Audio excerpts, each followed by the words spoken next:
Greetings, brothers and sisters. This is Pastor Keith bringing you another message of hope and inspiration on this yet another episode of A Pastor's Passion.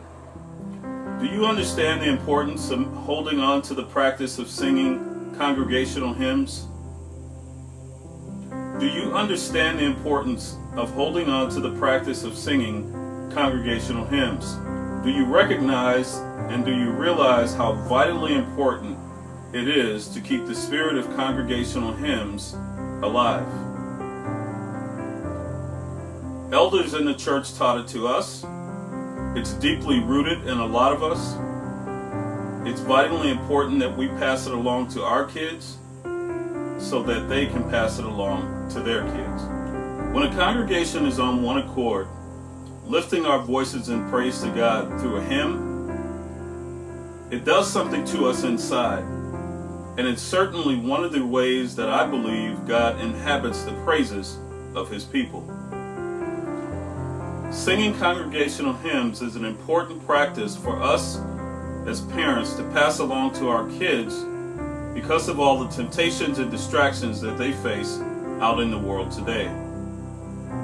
Our kids need to know that all they have to do is start humming or start singing songs and hymns like "The Blood That Jesus Shed for Me," to where the words to the hymns start deep down in their spirit and touches them to the point to where it pushes tears out through their eyes. Because it's things like that and hymns like that that gives them the strength and encouragement that they need to face every obstacle that they face in this world today, and it lets them know that Jesus is still on the main line. Brothers and sisters, my wife and I led devotion at a church using congregational hymns for many years, and it was some of the best praise and worship and best fellowship with other saints that we've ever experienced. The practice of singing congregational hymns has been set aside in many modern churches today. You no longer hear "At the Cross" or "By and By" or "Blessed Assurance" or even "Amazing Grace" or "Because He Lives" or "Going Up Yonder" or even "Hold On to God's Unchanging Hand." You no longer hear songs like "Peace Be Still" or "He is Lord" or even "I Will Trust in the Lord."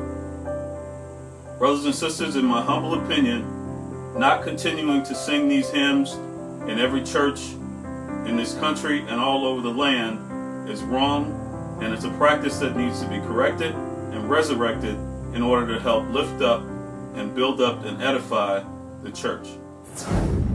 Hymn books are almost non-existent in some churches today, and you already know that the world is trying to take God and the Bible out of the schools and out of our churches, but it is not the world that is trying to remove hymn books out of the churches. It is the church.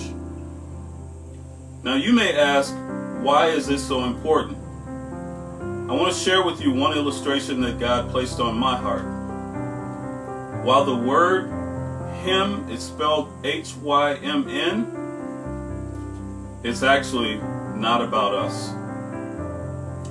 So I encourage you to take time, pray, and seek God's direction on this matter, because I believe that you will receive the same direction and the same answer that God has placed on my heart about the importance of keeping alive the practice of congregational hymns.